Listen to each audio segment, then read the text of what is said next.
Hello friend, happy news. Now you are going to learn the last vowel in Malayalam alphabet.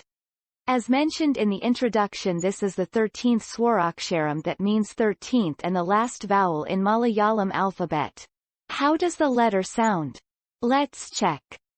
The pronunciation is interesting. Read the English words. Out, ounce. Here the beginning sound of English letters O and U is corresponds to the sound of this Malayalam letter.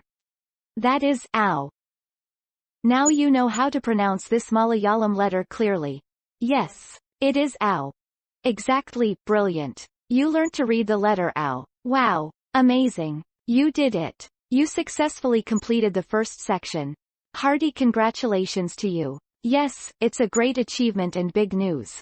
You brilliantly learned all the 13 vowels in Malayalam language. We appreciate your interest, enthusiasm and spirit to learn this new language.